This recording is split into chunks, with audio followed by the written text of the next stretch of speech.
আজি ৰঙীয়া বতাহ ইয়াত এক পূৰ্ণ দৈৰ্ঘ্যৰ জীৱন্ত ৰূপত সজোৱা এক প্ৰতিমূৰ্তি জুবিনৰ উন্মোচন কৰা হ'ল।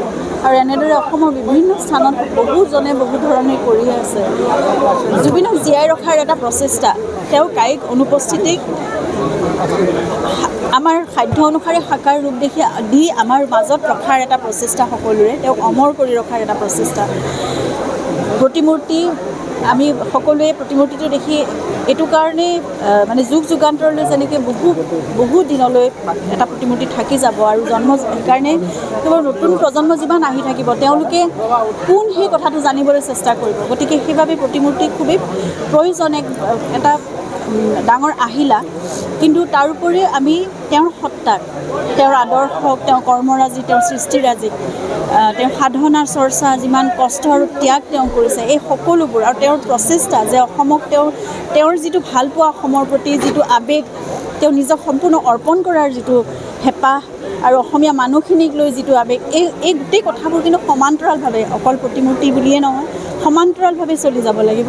তেওঁৰ সাধনাৰ চৰ্চাক আমিও সাধনা চৰ্চা কৰিব লাগিব আৰু সেইখিনিক আমি সংৰক্ষিত কৰি সুৰক্ষিত কৰি কেনেকৈ আমি প্ৰজন্মৰ পৰা প্ৰজন্মলৈ আমি ৰাখি যাব পাৰোঁ। কাৰণ অসমৰ সাংস্কৃতিক জীৱনৰ বাবে, সমাজ জীৱনৰ বাবে এক আধাৰস্বৰূপ নহয়, এই গোটেই সময়বোৰ আমি ৰাখিব লাগিব আৰু আমি উদ্ধাৰ কৰিব লাগিব। কাৰণ বহুত কাম তেওঁ কৰি থৈ গ'ল। তেওঁ একেবাৰে চুটি জীৱনকাল মই ক'বলৈ গ'লে, আৰু কৰ্মজীৱনকালটোও বহুত চুটি তেওঁ। কাৰণ 33 বছৰত মানুহে ইমানখিনি হয়তো 90 বছৰ 100 বছৰ জীয়াই থাকিও কৰিব নোৱাৰে, যিটো তেওঁ 52 বছৰ তেওঁৰ জীৱনকালত তেওঁ কৰিছে। গতিকে এই সকলোবোৰ বহু বস্তু ক'ৰবাত লুকায়ো আছে, ক'ৰবাত কাৰোবাৰ হাতত আছে। এই সকলোবোৰ আমি উদ্ধাৰ কৰা, কিন্তু অকলে আমি নোৱাৰোঁ, সেৱা জুবিন গাৰ্গ ট্ৰাষ্টে সেইটো নোৱাৰে। সেয়া সমগ্ৰ অসমৰ ৰাইজে কৰিব লাগিব। আপোনালোকৰ সংবাদ মাধ্যমেও সেয়া সহায় কৰিব লাগিব। প্ৰতিজনে যদি সেইখিনি কৰিবলৈ চেষ্টা কৰে, তেওঁক জীয়াই ৰখাৰ আটাইতকৈ ডাঙৰ এক পথ হ'ব সেয়া। মানে গোচৰটোৰ কথাটোতো আপোনালোকেও জানে, মই বিশেষকৈ মোক বেলেগকৈ আৰু কোৰ্টে বিশেষ কোনো ধৰণৰ ইনফৰ্মেশ্যন নিদিয়ে। আপোনালোকে সকলোৱে জানে যে এতিয়া জামিন বিচাৰি কেইবাজনো অভিযুক্ত সুপ্ৰিম কোৰ্টলৈকে পাইছেগৈ আৰু মানে জামিন বিচাৰি আছে ইজনৰ পিছত সিজন। যেতিয়া ফাৰ্ষ্ট ট্ৰেকত নাপালে হাইকোৰ্টলৈ গৈছে, তাৰপিছত সুপ্ৰিম কোৰ্টলৈ গৈছে। তাৰপিছত এই গোটেই যিটো আইনী প্ৰক্ৰিয়াটো বা যিটো বিচাৰ প্ৰক্ৰিয়াটো, সেইটো বাহিৰলৈ ট্ৰেন্সফাৰ কৰিবলৈ এতিয়া চেষ্টা কৰিছে।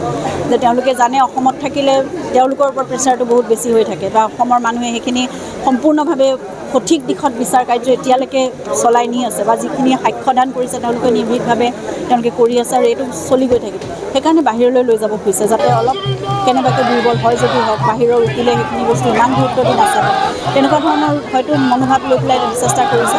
কিন্তু মই ভাবোঁ কোনো শক্তিয়ে একো ধৰণেৰে, যেতিয়া অসমৰ 3 কোটি জনতাই প্ৰাৰ্থনা কৰি আছে, মন অন্তৰেৰে বিচাৰি আছে, আৰু সত্যটো সেই ভগৱানেও মানে ছাপোৰ্ট কৰিব। ভগৱানৰ ছাপোৰ্টটো সদায় কাৰ লগত? সত্যৰ লগতেই থাকিব, শুদ্ধৰ লগতে থাকিব। গতিকে সময় হয়তো লাগিব পাৰে, কিন্তু সত্যৰে জয় হ'ব আৰু দোষীয়ে উচিত শাস্তি পাবই। জুবিনৰ দৰে সত্তাক যদি আমি ন্যায় দিব নোৱাৰোঁ বা আমি ন্যায় ল'ব নোৱাৰোঁ জুবিনৰ বাবে, তেনেহ'লে ধিক্কাৰ আমাৰ জীৱনো আৰু এই আমাৰ সকলো মানে জুবিনৰ বিজয় মানে আমাৰ সমগ্ৰ অসমীয়াৰ, প্ৰতিজন অসমীয়াৰ বিজয়। গতিকে আমাৰ স্বাভিমান, আমাৰ আদৰ, আমাৰ মৰম, বিশ্বাস সকলোৰে মানে বিজয় হ'ব, যদিহে জুবিনে ন্যায় পায় আৰু